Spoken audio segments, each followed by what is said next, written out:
I është futur Ramsi sërish për vazhdon me pensionet. Ledio, më duket e kemi ne Arlindin, tani sa unë ty, po ka marruar, ka bërë dhe Arlindin, e kam në studio Gjanën, po, kishe bërë një këshu, një prononcim me video Arlindi, e ke të pensioneve jo? Jo, të pensioneve jo.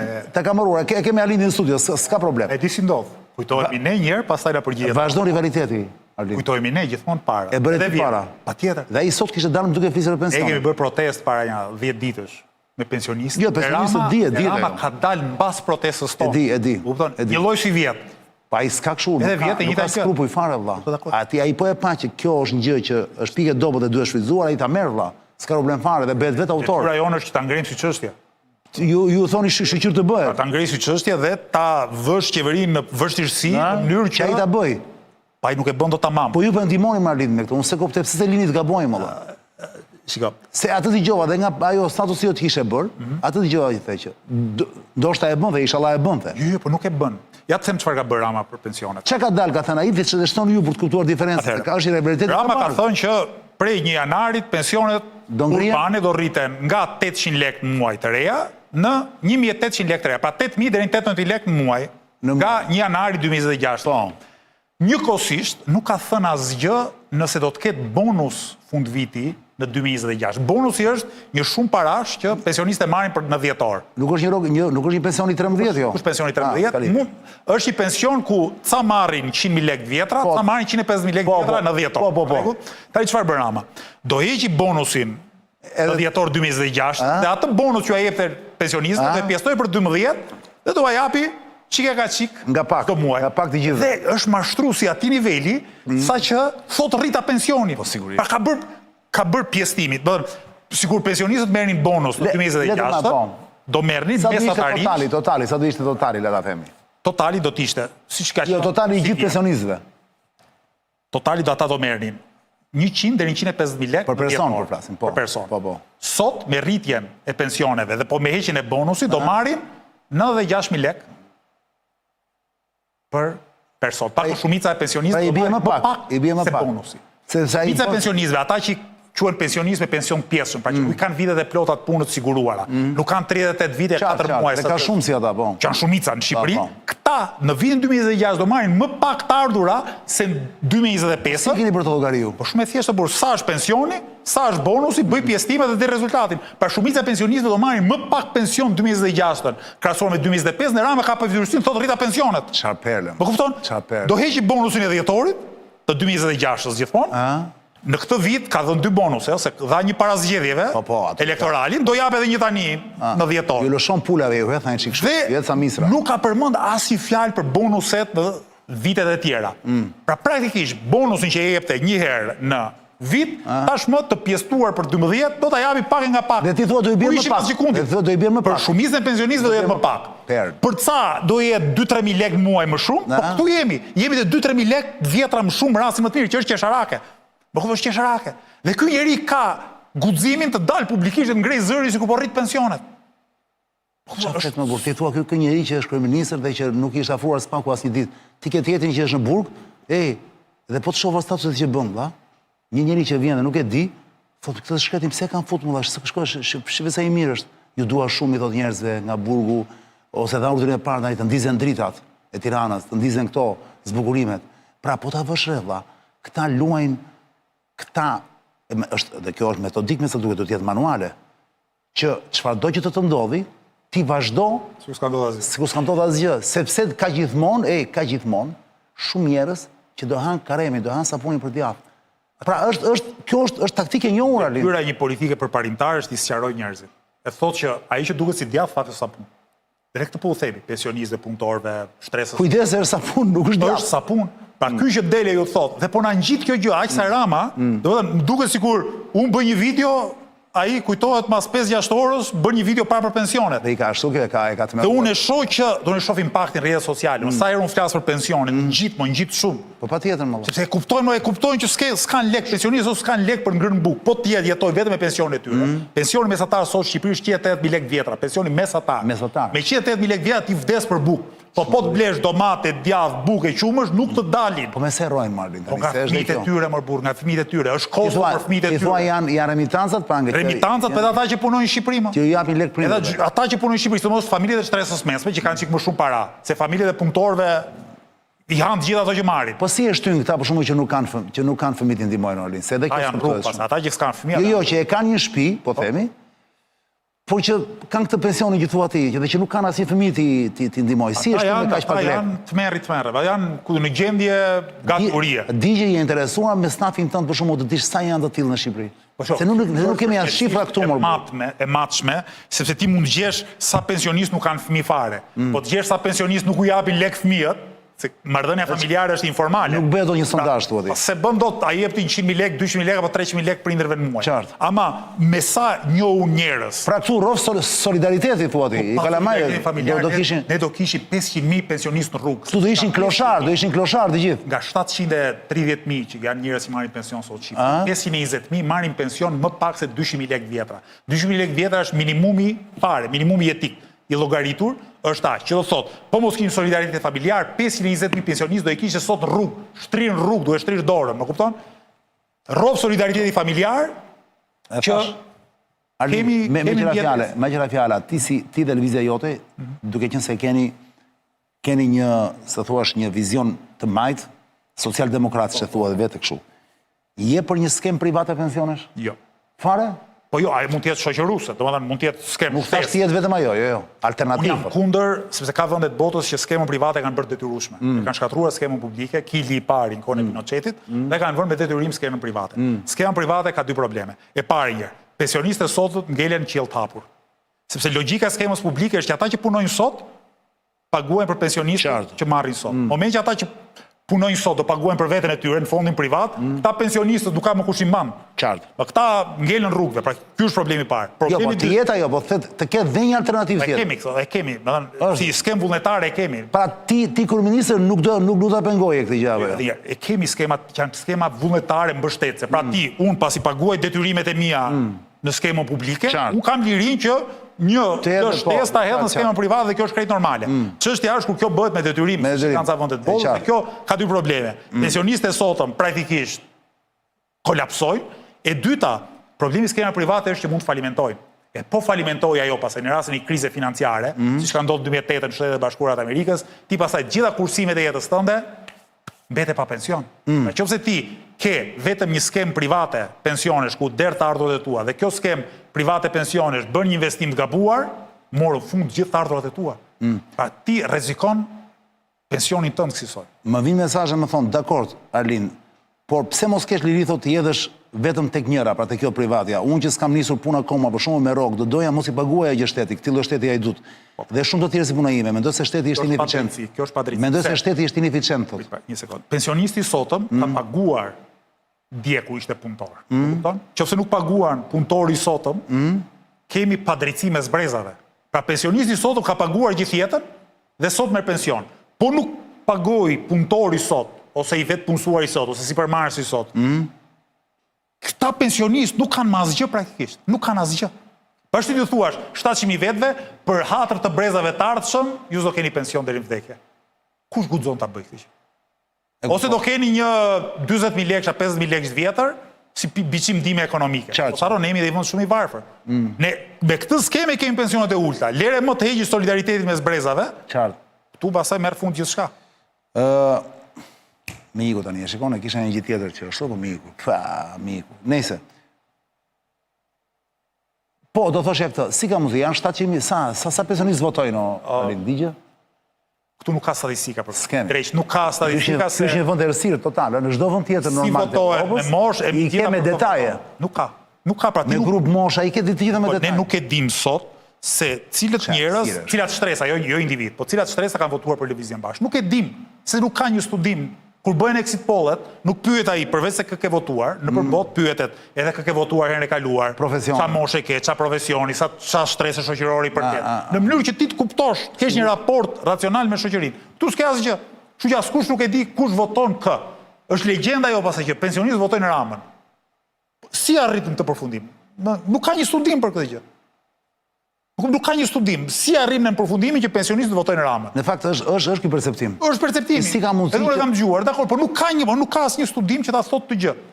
Sepse shiko, ti jep shumë rëndësi pjesës materiale, pensionit, po ndërkohë, pjesën ideologjike nuk e heq fare që këta pensionistë duke qenë se vinë nga një regjim totalitar, ndoshta në mendjen e tyre, po themi, nuk i paragjykojmë dot.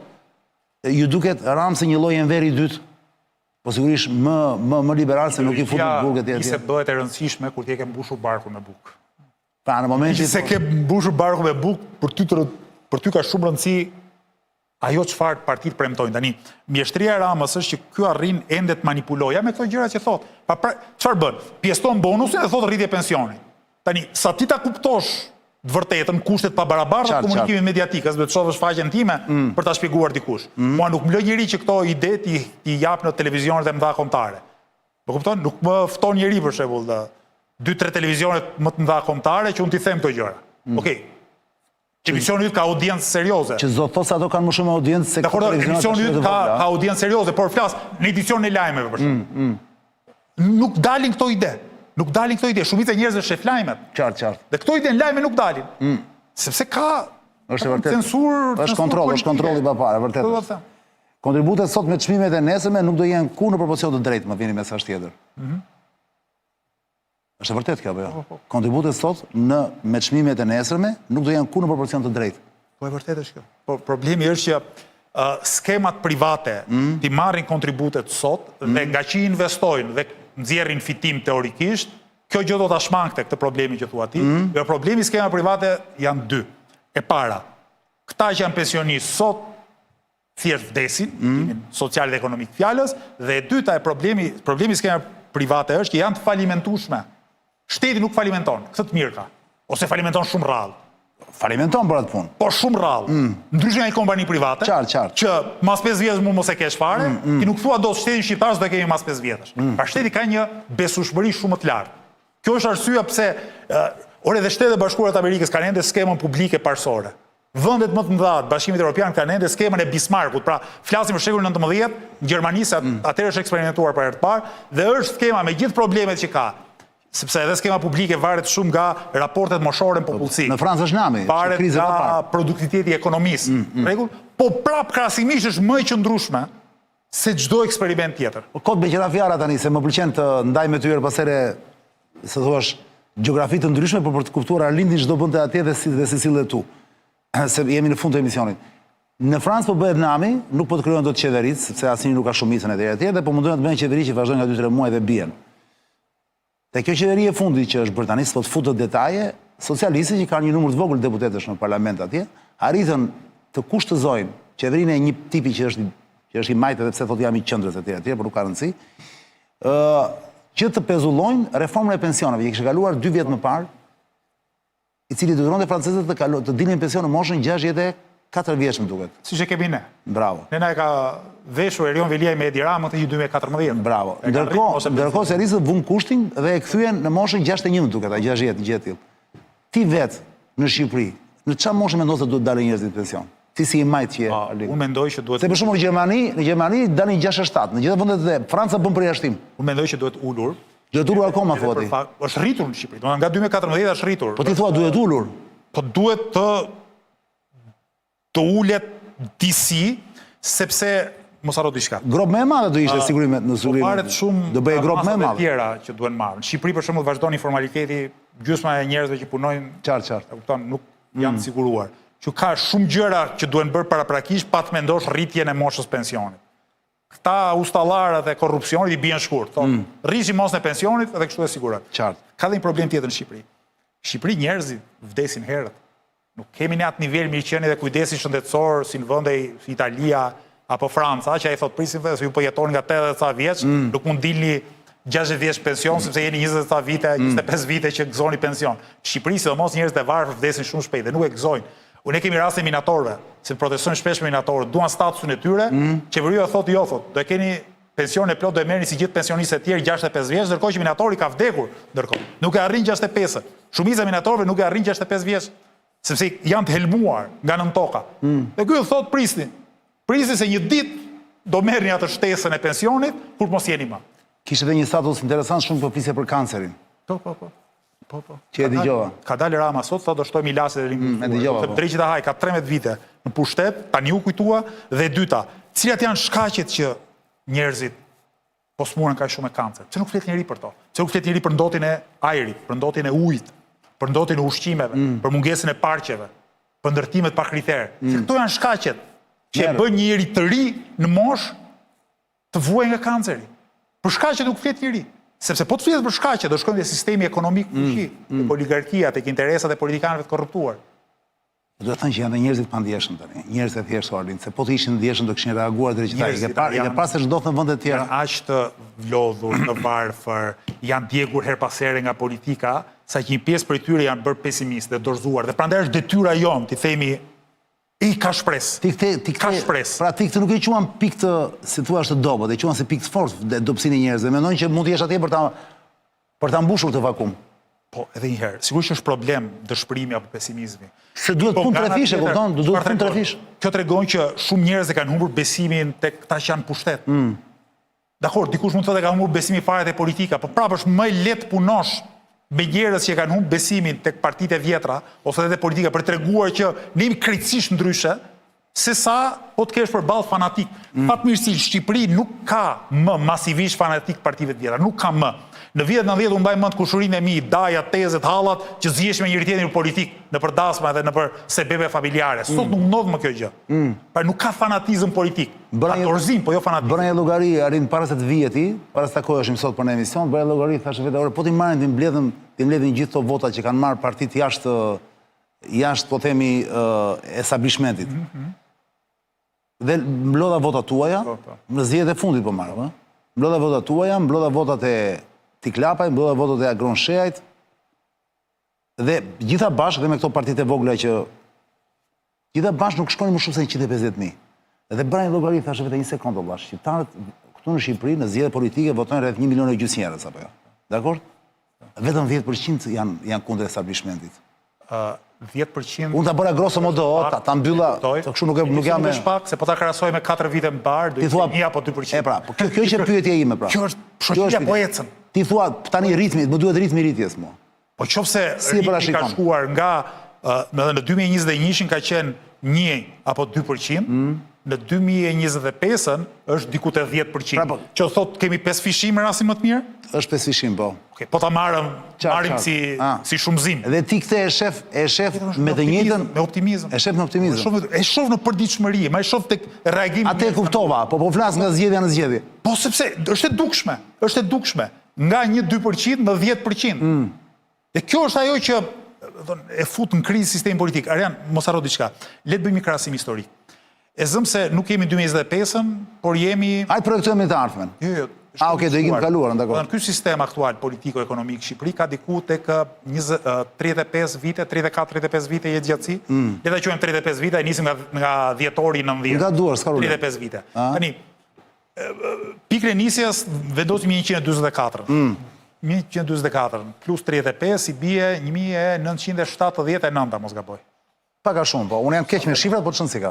Basi afuzon kota, po duke se fundi viteve nuk ka rëndësi. Po? Pra, imagjino sistemin e kaluar. Si ishte sistemi i kaluar vitin 1979? Sigurisht, më represiv, patjetër, më i varfër, por njerëzit kishin filluar dal nga dal ta te i kalonin mendërisht atë sistem, më kupton? Pa i sistem të vrist, pa i sistem të burgoste. Akoma, po. Jeger se ky. Ama prapë se prapë shoqëria e te i kaloi. Dhe unë mendoj që shoqëria shqiptare po i te i kalon edhe këta. Janë shumë 35 vjet. I ka ezauruar forcat e veta. Ky sistem. Po jeton, besoj unë, vitet e veta të fundit. Flas kuptimi sistemor. Nuk ka lidhje me dojmos me qeverinë, me këtë apo ato parti. Po ky modeli të bërit politik, që ka lindur dhe është konsoliduar vitet 90, ti thua është i vjetruar. Ka arritur moshën e 3, thua ti ky sistem. Unë besoj se po. Do të lind diçka e re, do jetë hapi i radhës. Po deri tani jemi akoma te shpreha brillante, nuk e di kush e ka thënë, do ma thuash ti ndoshta, se unë gjithmonë uroj autorët. Kur e reja, më fal, kur e vjetra s'ka vdekur akoma. Nuk ka vdekur akoma. Reja s'po lind. Dhe reja s'po lind, na qeverisin përbindshëm. Shkëqevita ka thënë Antonio Gramsci. Bravo. Tani, është aktuale kjo frazë akoma dhe sot? Gjithmonë në këto ndërmjetësi kjo shprehje ka aktualitetin e vet. Mirë po njerëzit ja ka ndalë të imposhtin për binçat, siç ka ndalë të imposhtin e zbutin kafshë e egra në natyrë, ja ka ndalë edhe të imposhtin për binçat politik. Nuk e di, se ti besoj e ke qef edhe letërsinë e vjetër greke, të antikitetit, e mitologjinë greke, ka disa legjenda, apo mite, ku një përfaqësues i popullit, apo një shpëtimtar, e sqiron popullit duke vrarë për binçin. Historia Tezeut, që futet në labirinth. Qartë. Vret Minotaurit, e sqiron popullin e Athinës. Pra, edhe shoqëritë e vjetra fare, kanë mësuar se për binçat mund të mposhten.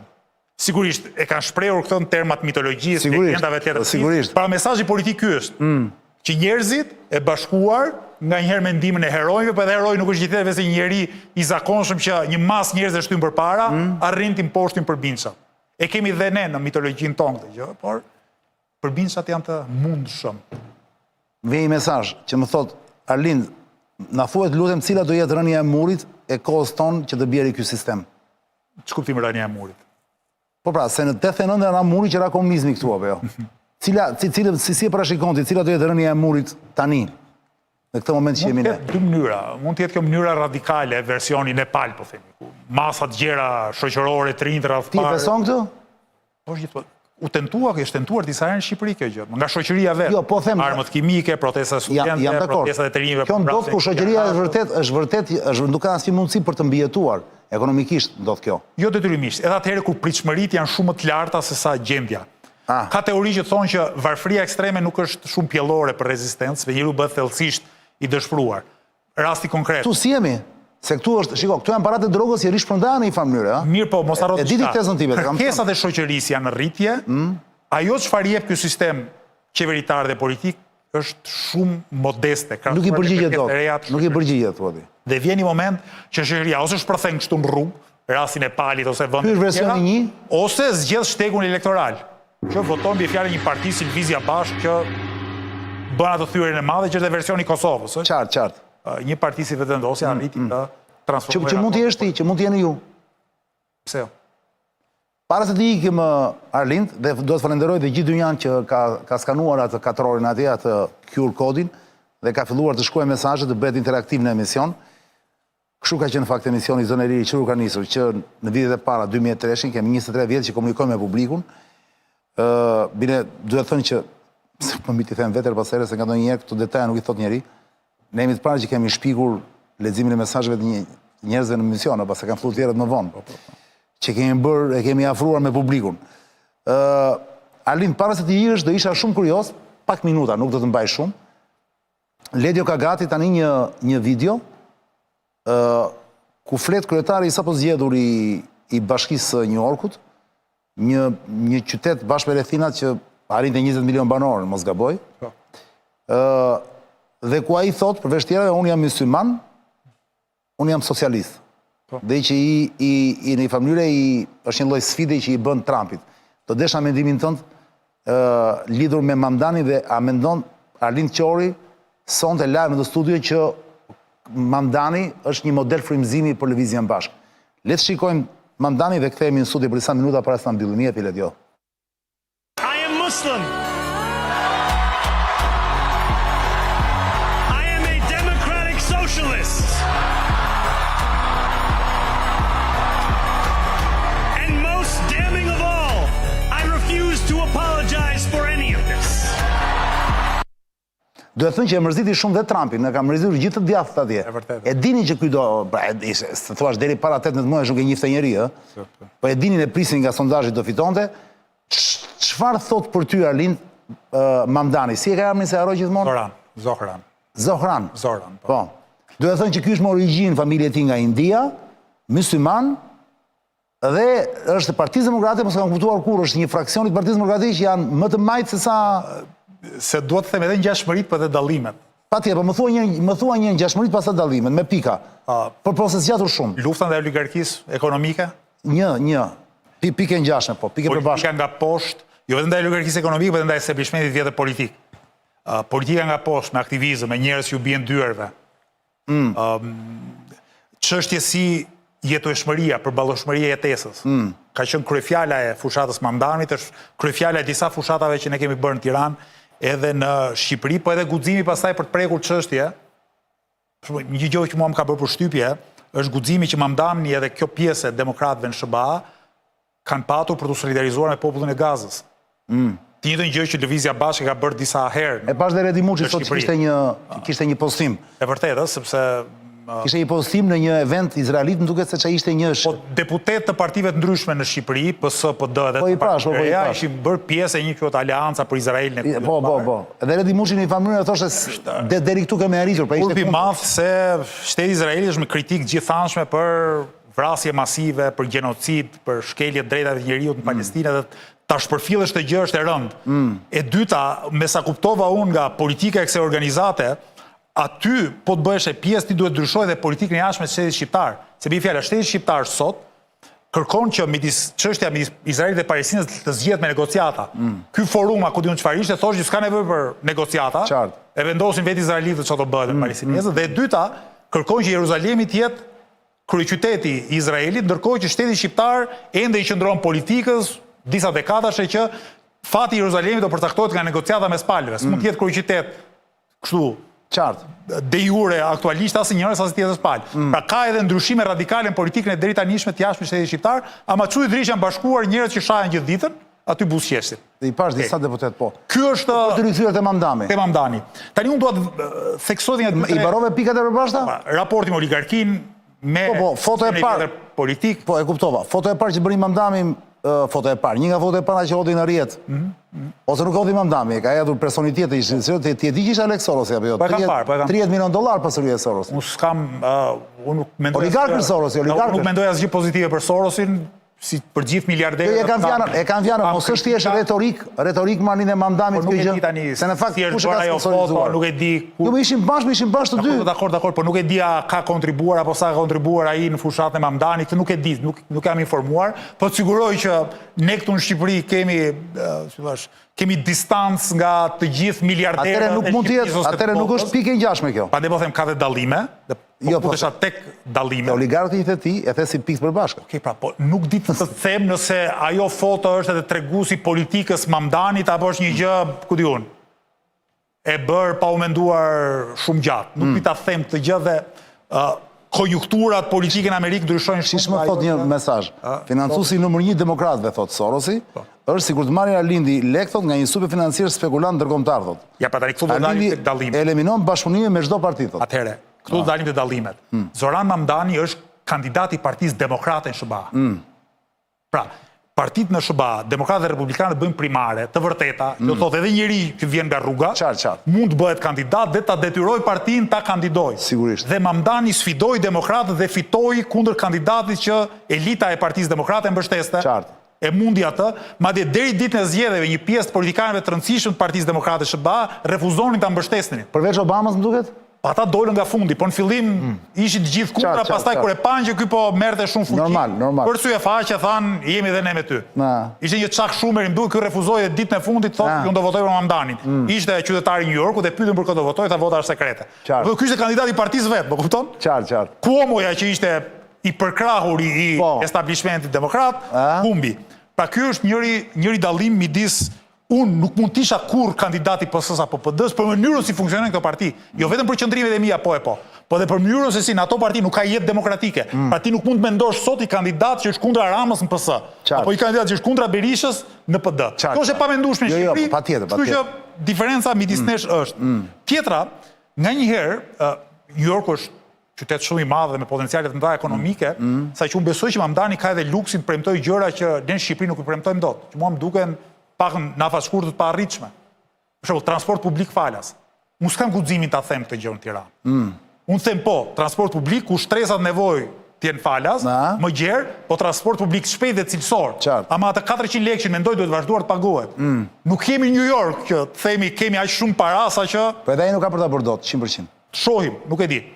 Tjetra, Mamdani ose do ta bëj po të bjerë cilësia e shërbimit. Mamdani propozonte atë quhet rent freeze ose kontrollin e qirave. Pra shteti vendosi tavan sipër cilit nuk shkohet. Unë u bëra kurioze thash, ore sa veta janë pronar shtëpie në New York. Edhe ndilte që rreth 30% ishin pronar shtëpie në New York. 7% me qira. 7% me qira, që thotë tu ka një presion shumë të madh nga shumica për kontrollin e qirave. Në Tiranë diku të 70-75% vazhdojnë të jenë pronarë shtëpisë. Pra nuk është e njëjta gjë, ti nuk mund të thuash në Tiranë qeveria do vërë me dekret që ti nuk e jep me qeran shtëpinë më shumë se kaq. Do të ketë politika mbështetëse për shtresat nevojë, për klasën e mesme, që të jetë qiraja përballueshme. Do të luftuar pastrimi i parave, shumë gjëra tjera, në mënyrë që ta sjellim çmimin, ta ulim drejt përballueshmërisë, po jo që të bëhet me dekret të kryetarit bashkisë. Këtë gjë nuk e bëjmë dot në Tiranë. Prandaj kur bëjmë krahasimin midis Meje dhe Mamdanit apo lëvizjes bashkë. Jo, është model frymëzimi është pyetja, jo të krahasoni, ja para absolutisht. Termat përgjithshëm, po vazhdimi i logjikës Bernie Sandersit, se Mamdani është po themi brezi i ri i politikës, thënë kështu më të majt. Vetëm se me që më kujtove Sandersin. Vazhdon polemika me ty në mesazhe dhe thonë, po Sandersin që Clintonët e shkatruan nga brenda, thotë, po aty ishin të ndershme primarët demokratëve? Pse me dy standarte ndaj asaj partie zoti Qori? Ajo dihet që në 2016-ën, madje edhe në 2020-ën, ti ke ndjekur ti histori. Ka pas presion që nga elita demokrate që fushat e Sandersit të sabotojë. Mirë, po mos harroni diçka. Aty nuk është se vidhen votat, po kupton? Pra aty ndikimi është strukturor. Pra Sandersi e pati shansin dhe ja bën golin me pozicion e shlojnë në sekondë e fundit. Në Shqipëri as fillon gara, më kupton? As fillon gara, as mund t'jesh kandidatin partinë e Ramës dhe Berishës, e t'keshi minimum shprese. Sandersi arriti që në 2020-ën t'i binte kushte qeverisjes Bidenit. Okej, ma morët për të dytën herë në mënyrë të pandershme, ama unë jam mjaftueshëm i fuqishëm për t'ju vënë kushte për mënyrën se si do riformulohet kodi punës e drejtat e punëtorëve. Pra dhe po them, ka një dallim të madh, edhe aty ka shumë problema, se edhe aty paraja blen shumë çka. Mirë po them, ka më shumë mundësi në Partinë Demokrate dhe Republikane Amerikane se çka në Partinë Socialiste dhe Demokratike në Shqipëri. Tu s'ka diskutim. Prandaj, në SBA, ata që duan të bëjnë politikë të vërtet, edhe për shkak sistemit magjoritar, zakonisht funte brenda partive të mëdha. Në Shqipëri janë jashtë partive të mëdha. Për shkak kalbjes totale të sistemit vjetër partijak, po edhe për shkak të faktit që në Shqipëri kemi ende një sistem proporcional, deri sot, se mund të futet aty duart, do thotë ke më shumë mundësi institucionale që të fuqizosh partinë tënde. Okej, këtë emisioni për sonte me Arlindin e erdhi fundi, zonja Zotrinj, është njëri që më insiston shumë në fakt për lexoj që më çon dy pyetje dhe ai, po shkurtimisht Arlind. Kisha dy pyetje për zotin Qori, thotë për të cilën nuk e kam marrë ende përgjigjen. Çfarë mendon për titullin qytetar nderit të Sorosit nga Bashkia e Tiranës, në Bashkinë Tiranë, thotë. Një dhe e dyta hipotetikisht Arlind Qori fiton Bashkinë Tiranë. Pyetje, a do të vazhdojë Soros të mbajë këtë titull gjatë mandatit? Të Arlindit. Unë nuk e kuptoj pse njerëz si Sorosi, po edhe shumë tjerë që mund ta kenë marrë atë titull qytetar nderi e kanë marrë, nuk di çfarë kanë bërë kaq të mirë për qytetin edhe për Shqipërinë që të kenë titull të tillë. Fatkeqësisht, si në rastin e qytetar nderit të Tiranës, si në rastin e dekoratave që japin Presidenti i Republikës së Shqipërisë, çfarë nuk gjen aty brenda, është një, ç'të them unë, është një diçka vërtet irracionale, jepen si qoka, jepen si favore, nuk ka, do një humbet kuptimi fjalës nder, se është nder i qytetit. Sepse ndoshta kthehen në vota të gjitha këto. Po më dakord, po është ky trafiku influencës, ti më ndihmo mua, unë të bëj qytetar nderi. Ti këto i ke ne, i ke kështu, ti këto i përbuz. Mua më duken budallëqe, për mua, për mua Presidenti i Republikës ose qytetar nderi bashkia duhet të shpall një herë në disa vjet, pra një gjë të jashtëzakonshme. Pra që kemi konsensus gjerë shoqëror që thonë... Përdyshe i ka unë blera. Qesharake më, unë të nderoj ty, do të thotë unë të veçoj nga milionat të tjerë. Po qofse unë për ditë hedh nga një dekorate, shpallë qytetar deri, e zhvlerësoj totalisht dhe bëj qesharak komplet procesin. Me shumë keq që mbaruam sot bashkë, kënaqja shumë. Kishim shumë vite që nuk komunikonim kështu, vetëm unë e ti. Jo, edhe në fundi bashkë kemi qenë. Jo, kemi qenë me... S'kemi qenë bashkë? Sigur që dhe ma ta shumë interesant diskutim. Jo, patjetër. Po kështu vetëm bashkë kam përshtypjen që ka kohë që jo. Do ta përsërisim. Mund ta përsërisim edhe me tjerë, dhe ata shumë mirë, po them kështu. Bashkë. Mua më duket sikur kemi kohë, po tani mbase kam u gabim, U kënaqja shumë. Arlind, falenderoj jashtëmas. Kënaqësi edhe për mua. Të uroj suksese në fushatat e pa ndërprerje, si me zgjedhje, si me votime, si pa votime. Miq, unë po ju luksosonte, ora është 23:30 minuta, jemi live, falenderit për bashkëpunimin duke u loguar të ajo faqe atje. Falenderoj dhe Arlind Qorin që qëndroi me mua dhe në orën 23:40 minuta. Ke filluar në orën 10 darkës, të emision e gjeni në YouTube, të faqja ime që Ledi o tregon në ekran. Vazhdoni të bëni subscribe për qefin tuaj, ne bashkë takohemi të premte deri atëherë për gjithë ju që se keni ndarë mendin akoma dhe thoni mos Ku t'i ikim, molla, ku t'i ikim? Në Maltëzi apo në Kosovë? Se tani u bindët që si avne t'i ikni më larkë se kaq. Ka normalitet në këtu dy vende në fakt. O të njëna o të tjetra. Mu do shgënjeni.